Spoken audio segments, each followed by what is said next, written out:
ก็เจอผ้าสาดกตัวหนึ่งวางพึงไว้มองไม่เห็นใครที่เป็นเจ้าของก็ด้วยสัญญาในบางสกุลนั้นก็หยิบเอาผ้านี้ไปเป็นผ้าบางสกุลแต่ยังไม่ทันเอาไปเลยพราหมณ์เห็นข้าวก็โวยวายว่าภิกษุโน้นเอาผ้าของเราไปทำไมถ้าขีณศพมันมาถามว่าผ้าของเธอหรือพราหมณ์ใช่นะสิผ้าของเราถ้างั้นเอาขึ้นไปแทนทางกระเด็นกลับไปนั่งจบกันอันนี้เป็นเรื่องของพระอรหันต์ท่านไม่ยึดมั่นถือมั่นใช้ทุกสิ่งให้เป็นประโยชน์ให้คุ้มค่าแต่ภิกษุที่ตามมานั้นได้ยินการสนทนากันก็ตำหนิภิกษุนั้นว่าหยิบเอาของคนอื่นก็เลยถามต่อว่าภิกษุผู้มีอายุผ้านั้นยาวหรือสั้นหยาบหรือละเอียดก็เป็นการถามเพื่อมีเจตนาจะเอาไปหรือเปล่าท่านตอบว่าไม่รู้ว่าหนาว่าบางไม่รู้ว่าสั้นแต่ไม่ใช่ตัวเองก็ไม่เอาไม่ยึดมันภิกษุเหล่านั้นฟังว่าท่านนี้พูดไม่ตรงกับความจริงอ้างตนเป็นผู้เป็น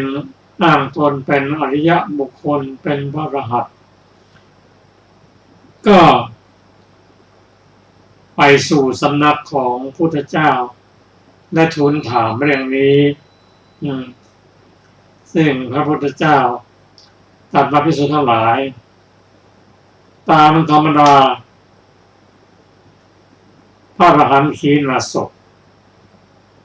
เมื่อพระองค์พูดอย่างนี้ภิกษุเหล่านั้นก็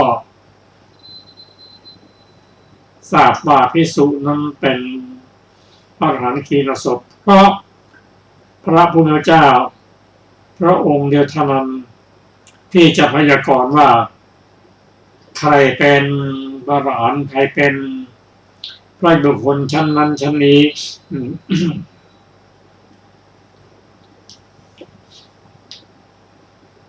เมื่อเป็นอย่างนั้นแล้วถามว่าภิกษุนั้นทูลรับและเชื่อตามที่พระพุทธเจ้าพยากรณ์ไว้ทีนี้มาศึกษากันว่าความแตกต่างกันระหว่างบุคคลผู้ยังไม่เป็นพระอรหันต์กับพระอรหันต์ขีณศพนั้นแตกต่างกันยังไงก็เราจะรู้ได้จากสองอย่างคือจากการพยากรณ์ของพระเจ้าอย่างหนึ่งที่สองจากการศึกษาพระธรรมของพระเจ้าซึ่งแสดงความแตกต่างของระหว่างจิตของพระอรหันต์กับจิตของปุถุชนนั้นแตกต่างกันยังไงเราศึกษาได้จากหนึ่งในปฏิจจสมุปบาท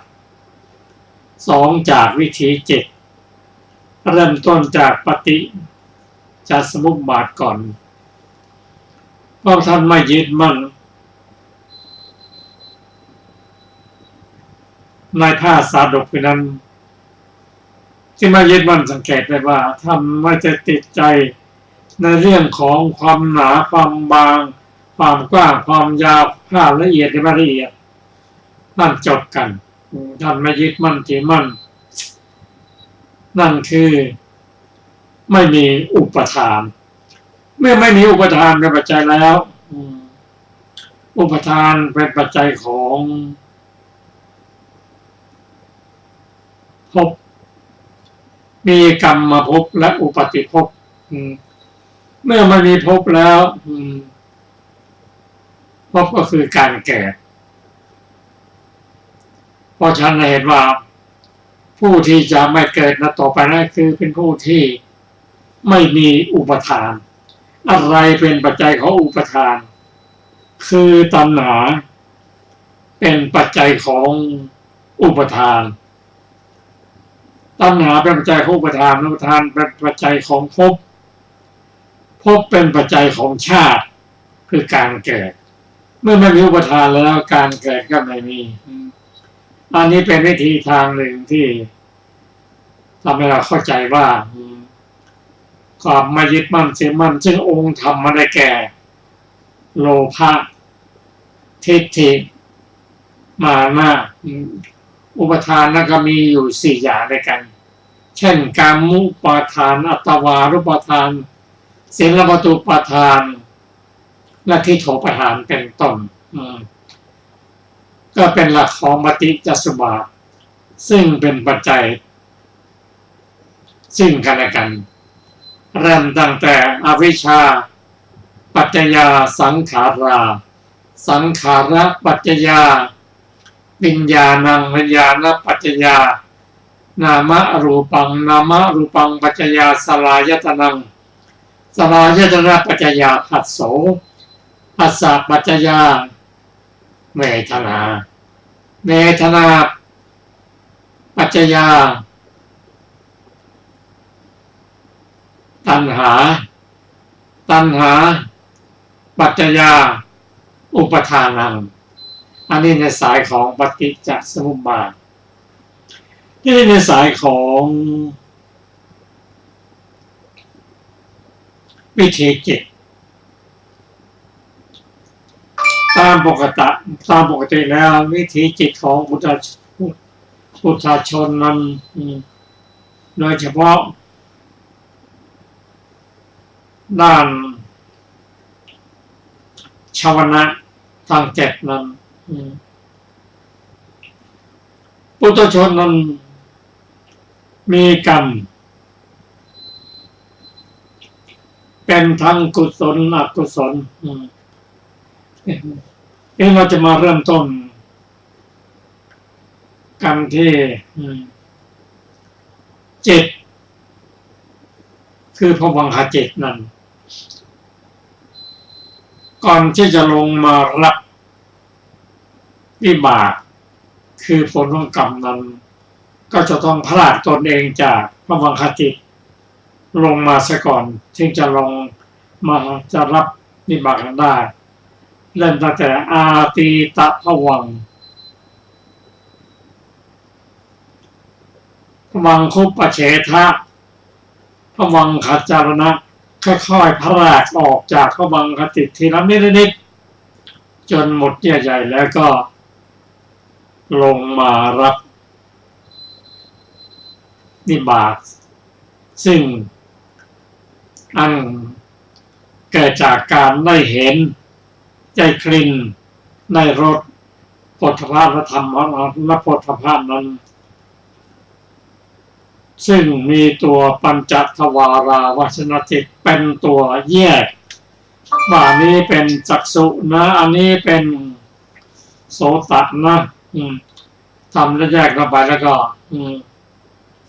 เรียกว่าอาวัชนะแล้วส่งไปให้ทวิปัญจวิญญาณถ้าสายจักษุก็ส่งไปจักษุแล้วก็รับไปพิจารณาถ้าเป็นโสตก็รับไปพิจารณารับไปแล้ว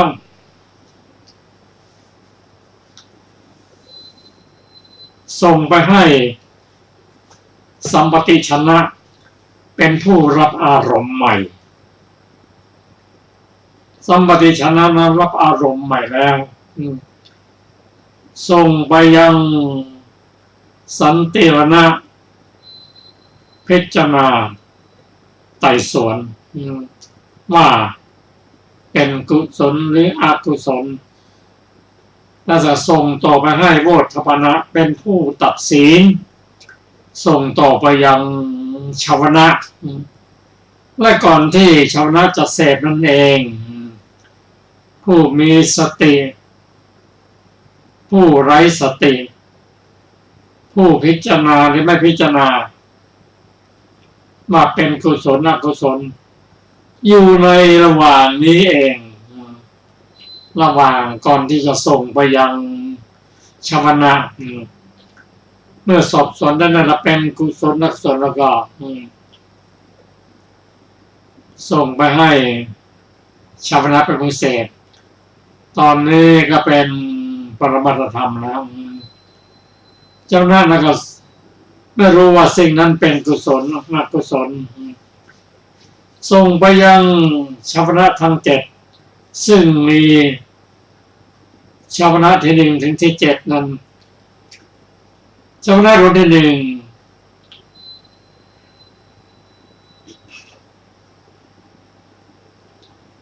1รับสิ่งนั้นมาเป็นกุศลอกุศลนะถ้าเป็นกุศลอกุศลก็ให้ผลในปัจจุบันชาติดวงที่1เนี่ยให้ผลในชาตินี้เพราะฉะนั้นคนทำบุญตักบาตรพอใส่แล้วหน้าตาสดใสเกิดปิติเกิดบุญขึ้นมาก็รู้ในขนาดนั้นนะ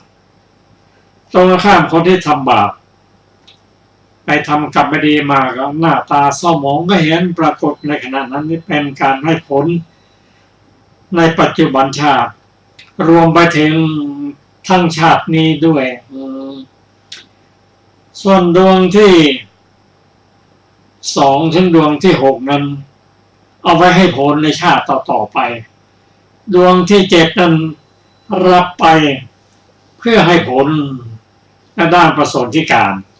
เพราะฉะนั้นการให้ผลของกรรมนั้นจะมีอยู่2ทางด้วยกัน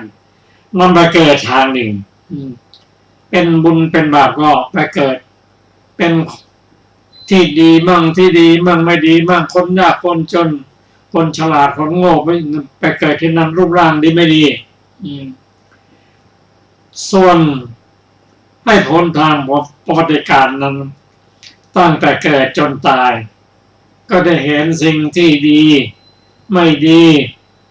ได้กลิ่นได้รสได้สัมผัสทั้งหมดดีหรือไม่ดีขึ้นอยู่บุญกุศลที่ให้ผลในทางประวัติการคือตั้งแต่เกิดจนตายยกตัวอย่างเช่นผู้ที่สร้างบุญสร้างกุศลมีบุญมากให้ผลในวัติการไม่ว่าเช่นพระเจ้าพระราชาเป็นต้น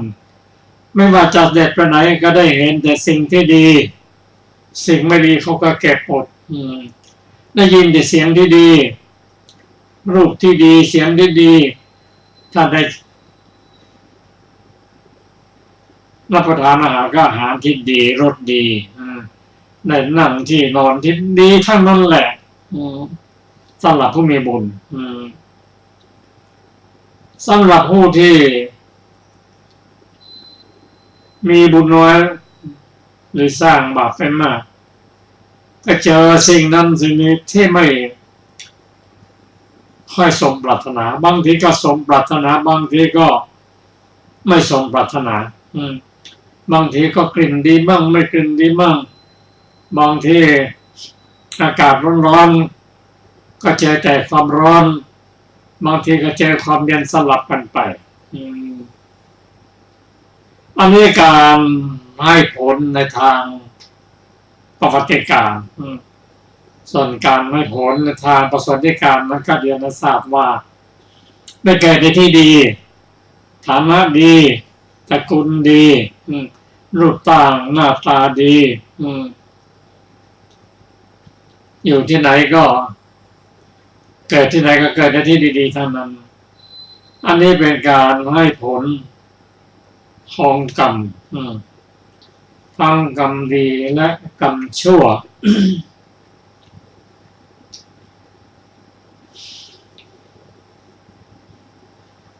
ที่นี้เรามาศึกษากัน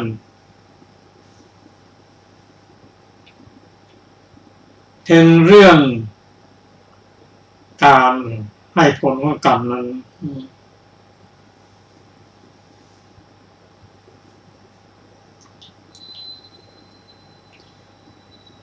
ซึ่งพระสูตรนี้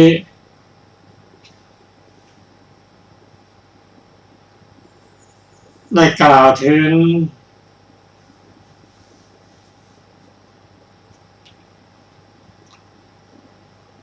บุคคลที่สร้างกรรมมา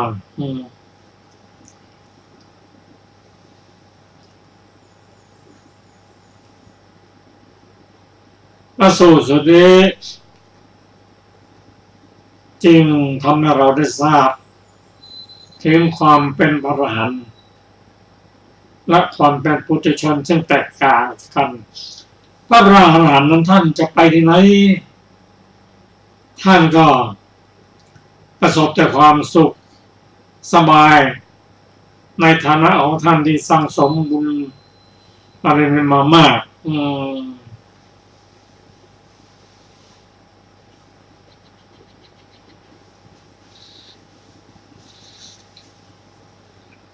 พระหันขีณาสพกับปุถุชนธรรมดานั้นวิถีจิตของท่านพระขีณาสพนั้นเพราะท่านไม่การกระทำของท่านนั้นเป็นกิริยาหมดคือไม่ใช่บุญไม่ใช่บาปตามปกติแล้วชาวนาจะเสพเฉพาะเรื่องกุศลอกุศลแต่สำหรับการกระทำของพระอรหันต์นั้นไม่เป็นกุศลไม่เป็นกุศลท่านละในหมดแล้วการเสพของชาวนาของพระอรหันต์บุคคลนั้นผ่านไปเลยไปถึงตถารมณะที่จะบันทึกไว้เพื่อให้ผลในชาติต่อไปก็ไม่มีท่านมีชีวิตอยู่เพียงเพื่อรักษาอุปธิคือรูปขันธ์นั่นเองท่านทำอะไรก็ไม่มีผิดเพราะมันมีเจตนาการปรุงแต่งของสังขารนั้นเป็นการปรุงแต่งที่ไม่มีเหตุปัจจัยละ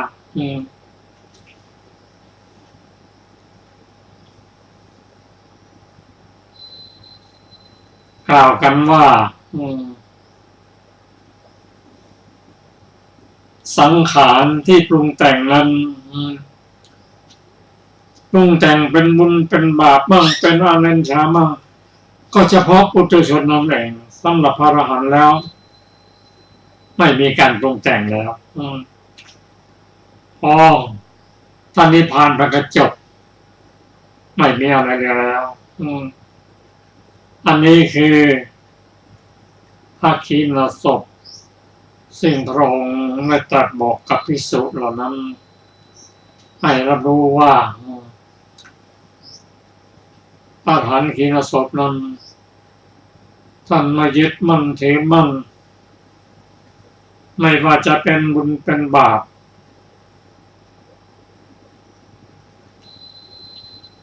ก็เป็นการ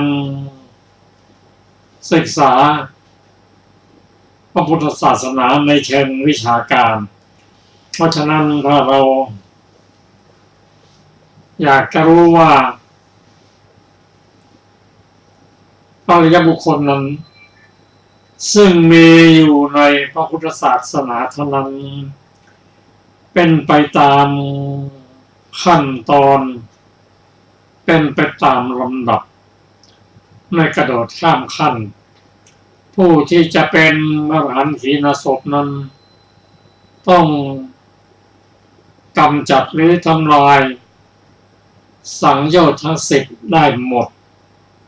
คือเป็นผู้ที่ไม่มีโลภะไม่มีโทสะไม่มีโมหะเพราะกิเลส3อย่างนี้เป็นของหนักลอยไม่ได้ติดอยู่ในโลกเท่านั้นเองเพราะฉะนั้นผู้ที่มีร่างกายเบาจึงเป็นผู้ที่ไม่มีโลภะโทสะโมหะ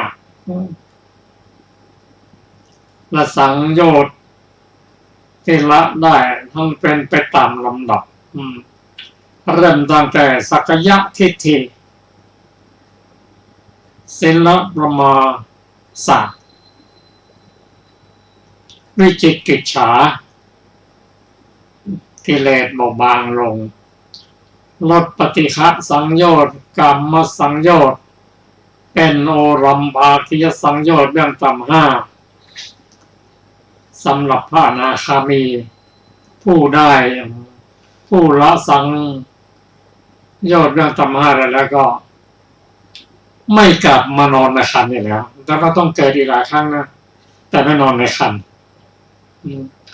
อยู่ถ้าได้ฌานนะถ้าอยู่ในชั้นสุทธาวาสนั้นส่วนสังโยชน์เรื่องสูง5อันได้แก่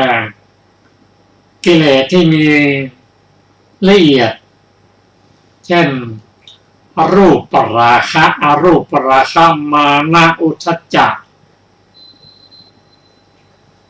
มานะอวิชชาเป็นต้นซึ่งละเอียดมากเช่นผู้ได้รูปพระพรหมท่านก็ไม่ติดในรูปท่านได้อารูปมันก็ไม่ติดในรูปถ้าติดในรูปอยู่ก็ยังเป็นอรูปพระพรหมต้องพระอรหันต์ท่านดับได้หมดทั้งรูปทั้งอารูปทั้งมานะอุทธัจจะและอวิชชานี่ก็เป็นลำดับของการศึกษาทางวิชาการก็ต่อไปท่านก็จะได้ฟังพระสูตรต่อขอเชิญอาจารย์สุรภาค่ะต่อไปเป็นเรื่องพระสารีบุตรเถระนะคะข้อความเบื้องต้นพระศาสดาเมื่อประทับอยู่ในพระเชตวันทรงปรารภพระสารีบุตรเถระตรัสพระธรรมเทศนานี้ว่าอาสายัสสะเป็นต้นหัวข้อพวกภิกษุเข้าใจว่าพระสารีบุตรยังมีตัณหาได้ยินว่าพระเถระนั้นมีภิกษุประมาณ500เป็นบริวารไปสู่วิหารแห่งหนึ่งในชนบทแล้วเข้าจำพรรษามนุษย์ทั้งหลายเห็นพระเถระแล้วตระเตรียมผ้าจำนำพรรษาไว้เป็นอันมาก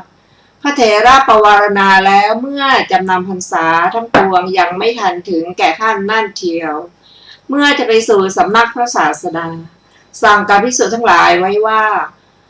เมื่อผ้าจำนำพรรษาอันมนุษย์ทั้งหลายนำมาแล้วเพื่อภิกษุหนุ่มและสามเณรทั้งหลายพวกท่านรับไว้แล้วเพื่อส่งไปหรือเก็บไว้แล้วพึงส่งข่าวไปก็แลพระเถระครั้นสั่งอย่างนี้แล้วได้ไปสู่สำนักพระศาสดาภิกษุทั้งหลายสนทนากันว่าถึงทุกวันนี้ตัณหาของพระสารีบุตรเถระชรอยจะยังมีอยู่แน่จริงอย่างนั้นพระเถระสั่งไว้แก่ภิกษุทั้งหลายว่าเมื่อพวกมนุษย์ถวายผ้าจำนำพรรษาแล้วพวกท่านพึงส่งผ้าจำนำพรรษาไปแก่พวกสัตว์ที่วิหาริกของตนหรือเก็บไว้แล้วพึงส่งข่าวไปดังนี้แล้วจึงมาหัวข้อพระศาสดาเปลื้องความเข้าใจผิดของพวกภิกษุพระศาสดาเสด็จมาแล้วตรัสถามว่าภิกษุทั้งหลายบัดนี้พวกเธอนั่งสนทนากันด้วยคาถาอะไรหนอเมื่อภิกษุทั้งหลายนั้นกราบทูลว่าด้วยชื่อคาถานี้จึงตรัสว่าภิกษุทั้งหลายตัณหาย่อมไม่มีแก่บุตรของเราแต่เธอกล่าวอย่างนั้นก็ด้วยคิดว่าก็ความเสื่อมจากบุญของพวกมนุษย์และความเสื่อมจากลาภที่ชอบทำของภิกษุหนุ่มและสามเณรทั้งหลายอย่าได้มีดังนี้แล้วตรัสพระคาถานี้ว่าอาสายัสสะนะวิชันติอัสมิงโลเกปรัมหิจะนิราสยังวิสังยุตตังตมหังพรูมิพรามนังความหวังของผู้ใดไม่มีในโลกนี้และโลกหน้าเราเรียกผู้นั้นซึ่งไม่มีความหวังเพ รากกิเลสได้แล้วว่าเป็นพรามแก้อัดตัณหาชื่อว่าอาสาในพระคาถานั้นบทว่านิราสาสังได้แก่ไม่มีตัณหา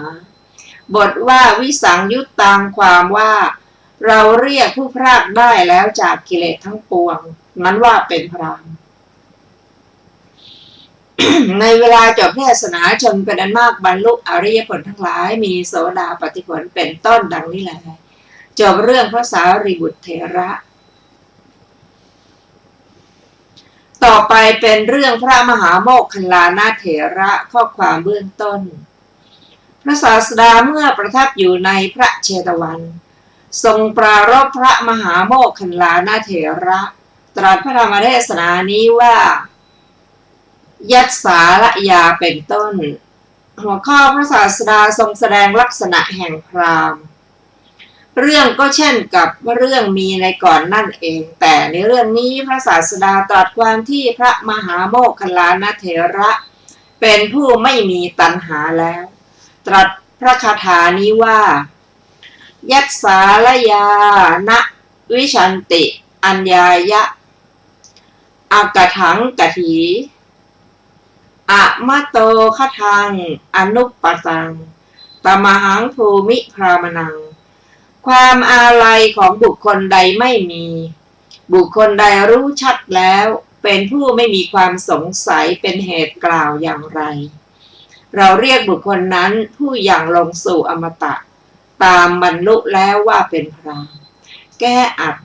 ตัณหาชื่อว่าอาลัยในพระคาถานั้นบาทพระคาถาว่าอัญญายะอากถังกถีความว่าผู้รู้วัตถุแปดตามความเป็นจริงแล้วเป็นผู้ไม่มีความสงสัยด้วยความสงสัยซึ่งมีวัตถุแปดบาทพระคาถาว่าอมโตคทังอนุปปัตตังความว่าเราเรียกบุคคลนั้นผู้อย่างลงสู่พระนิพพานชื่ออมตะตามบรรลุแล้วว่าเป็นพรามในการจบเทศนาชนเป็นอันมากบรรลุอริยผลทั้งหลายมีโสดาปัตติผลเป็นต้นดังนี้แลจบเรื่องพระมหาโมคคัลลานะเถระต่อไปจะเป็นเรื่องพระเรวตะเถระข้อความเบื้องต้นพระศาสดาเมื่อประทับอยู่ในบุพารามทรงปรารภพระเรวตะเถระตรัสพระธรรมเทศนานี้ว่าโยทะปุญญะอายุจะเป็นต้นหัวข้อพระขีณาสพไม่มีบุญและบาปเรื่องข้าพเจ้าให้พิสดารแล้วในอรรถกถาแห่งพระคาถาว่าคาเมวายะทิวารัญเยเป็นต้นแล้วนั่นแหละจริงอยู่ในเรื่องนั้นข้าพเจ้ากล่าวไว้ว่าในวันรุ่งขึ้นภิกษุทั้งหลายสนทนากันว่าน่าอัศจรรย์สามเณรมีลาภน่าอัศจรรย์สามเณรมีบุญรูปเดียวแท้สร้างเรือนยอด500 หลังเพื่อภิกษุ500 รูปได้พระศาสดาเสด็จมาแล้วตรัสถามว่าภิกษุทั้งหลายบัดนี้พวกเธอนั่งประชุมกันด้วยคาถาอะไรหนอเมื่อภิกษุเหล่านั้นกราบทูลว่าด้วยคาถาชื่อนี้จึงตรัสว่าภิกษุทั้งหลายบุญย่อมไม่มีแก่บุตรของเราบาปก็ไม่ได้มีบุญบาปทั้งสองเธอละเสียแล้วดังนี้แล้วตรัสพระคาถานี้ว่าโยทะปุญญัญจะปาปัญจะอุโพสังคังอุปัจจคาอโศกังวิริชังสุทังตามหังภูมิพรามนัง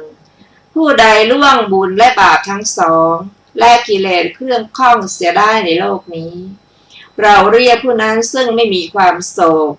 มีทุลีไปปราดแล้วผู้บริสุทธิ์แล้วว่าเป็นพรามแก้อัดบรรดาบทเหล่านั้นบทว่าความว่าละบุญและบาปแม้ทั้งสองบทว่าสังคังได้แก่กิเลสเครื่องข้องอันต่างด้วยราคะเป็นต้นบทว่าอุปัจจคาได้แก่ก้าวล่วงแล้วอธิบายว่าเราเรียกผู้ซึ่งชื่อว่าไม่มีความโศกเพราะไม่มีความโศกอันมีวัฏฏะเป็นมูลผ ผู้ชื่อว่ามีทุลีไปปราดแล้วเพราะไม่มีทุลีคือราคะเป็นต้นในภายในผู้ชื่อว่าบริสุทธิ์แล้วเพราะความเป็นผู้ไม่มีอุปกิเลสนั้นว่าเป็นพรามในการจบเทศนาชนเป็นอันมากบรรลุอริยผลทั้งหลายมีโสดาปัตติผลเป็นต้นดังนี้แลจบเรื่องพระเรวตเถระ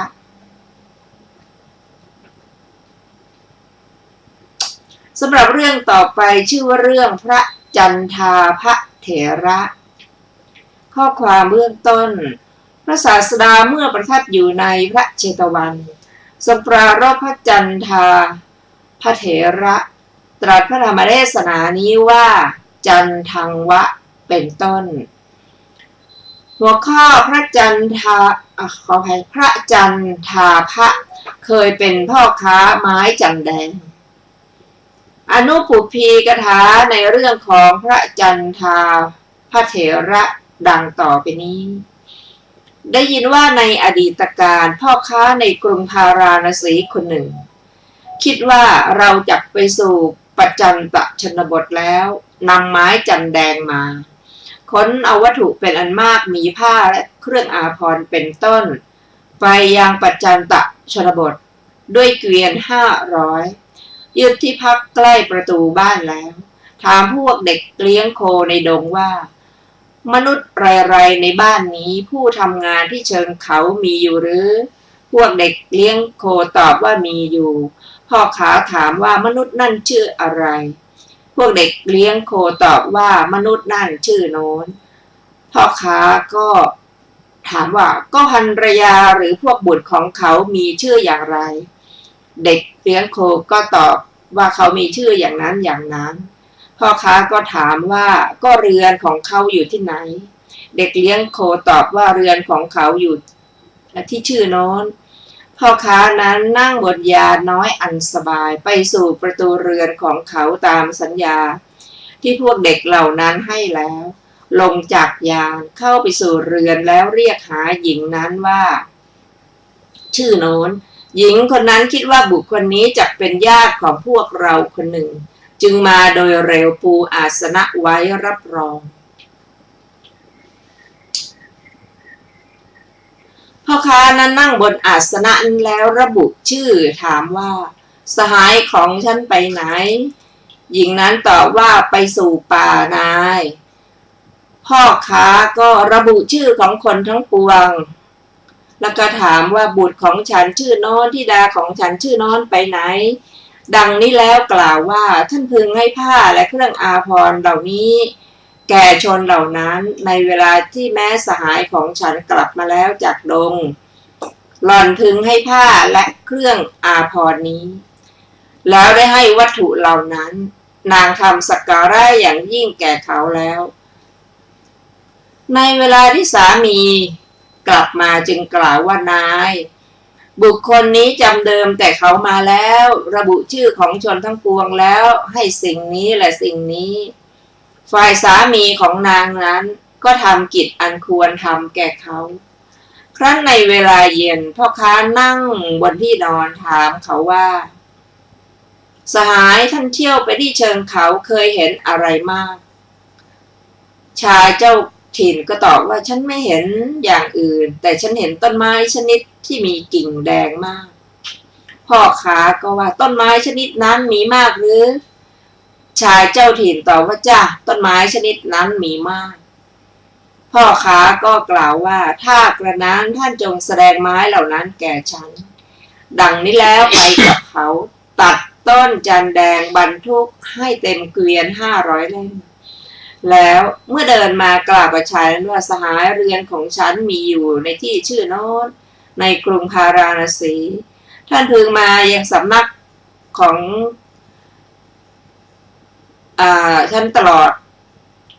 การตามการตลอดการตามการฉันไม่มีความต้องการด้วยเครื่องบรรณาการอย่างอื่นท่านพึงนำมาเฉพาะแต่ต้นไม้ที่มีกิ่งแดงเท่านั้นเขารับรองว่าดีละแล้วเมื่อมาสู่สำนักของพ่อค้านั้นตลอดการตามการ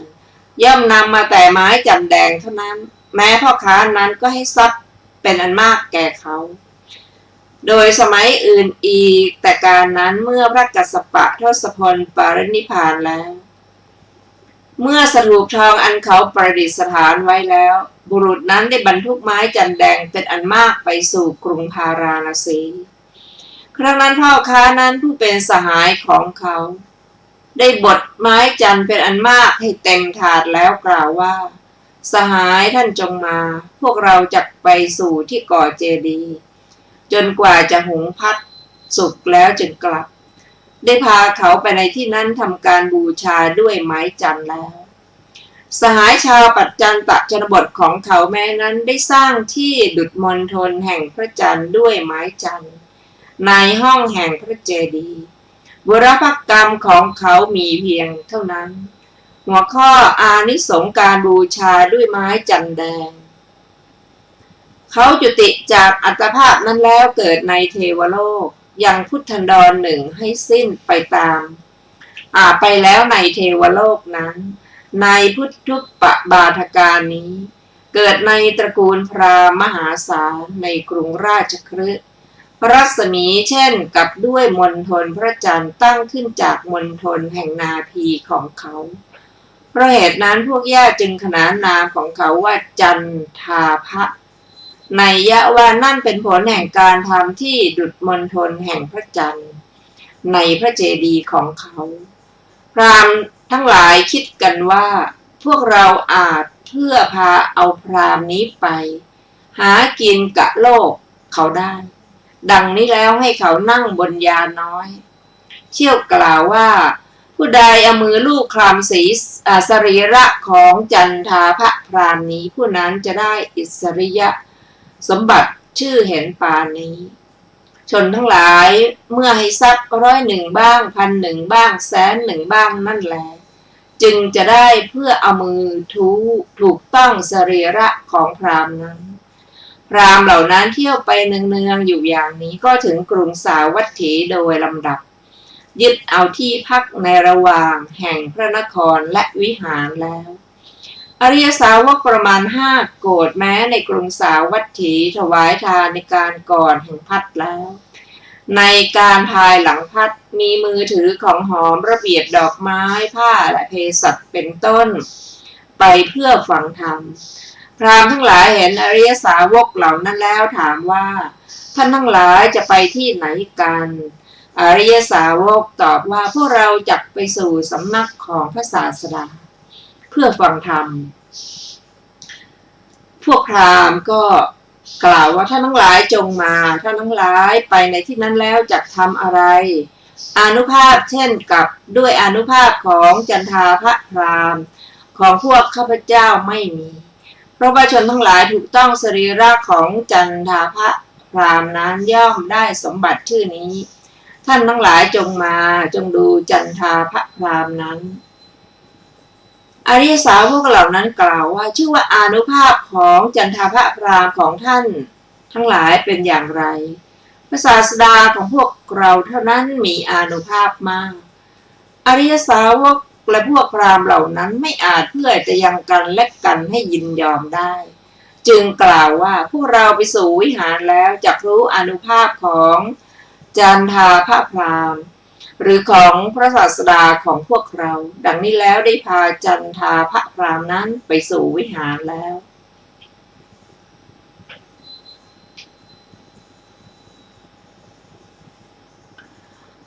หัวข้อจันทาภพราหมณ์อับเฉาในสำนักพระศาสดาพระศาสดาเมื่อจันทาภพราหมณ์นั้นพอเข้าไปสู่สำนักของพระองค์ได้ทรงทำให้รัศมีเพียงดังพระจันทร์หายไปเสียจันทภพราหมณ์นั้นได้เป็นประหนึ่งกาในกระเช้าถ่านในสำนักพระศาสดาครั้งนั้นพราหมณ์ทั้งหลายจึงนำเขาไปไว้ณส่วนข้างหนึ่งรัศมีได้กลับเป็นปกติอย่างเดิมพราหมณ์ก็นำมาสู่สำนักพระศาสดาอีกรัศมีก็หายไปอย่างนั้นเหมือนกันจันทาภพราหมณ์ไปแล้วอย่างนั้นถึง3 ครั้งเห็นรัศมีหายไปอยู่จึงคิดว่า ผู้นี้เห็นจะรู้มนเป็นเครื่องหายไปแห่งรัศมีเขาจึงทูลถามพระศาสดาว่าพระองค์ทรงทราบมนเป็นเครื่องหายไปแห่งรัศมีหรือหนอแลพระศาสดาตอบว่าเรารู้จันทาภะก็ถ้าอย่างนั้นขอพระองค์จงประทานแก่ข้าพระองค์บ้างพระศาสดาตรัสว่าเราไม่อาจเพื่อให้แก่บุคคลผู้ไม่บวชจันทาภะนั้นกล่าวกับพวกพราหมณ์ว่าเมื่อฉันเรียนมนต์นั่นแล้วฉันจักเป็นผู้ประเสริฐในชมพูทวีปทั้งสิ้นพวกท่านจงรออยู่ที่นี่ก่อนฉันจักบวชเรียนมนต์โดย2-3 วันเท่านั้นเขาทูลขอการบรรพชากับพระศาสดาได้อุปสมบทแล้วครั้งนั้นพระศาสดาจึงตรัสบอกอาการ32แก่จันทาภะภิกษุนั้นเธอทูลถามว่านี่อะไรพระศาสดาตอบว่านี้เป็นบริกรรมแห่งมนต์เธอควรสาธยายแม้พวกพราหมณ์มาในระหว่างแล้วถามว่าเรียนมนต์ได้แล้วหรือ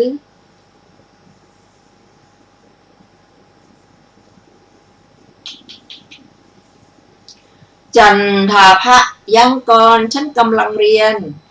เขาบรรลุพระอรหันต์โดย2-3 วันเท่านั้นในเวลาที่พวกพราหมณ์มาถามแล้วกล่าวว่าท่านทั้งหลายจงไปเถิดเดี๋ยวนี้ฉันเป็นผู้รู้ธรรมเครื่องไม่ไปเสียแล้วภิกษุทั้งหลายกราบทูลแด่พระตถาคตว่าพระเจ้าข้า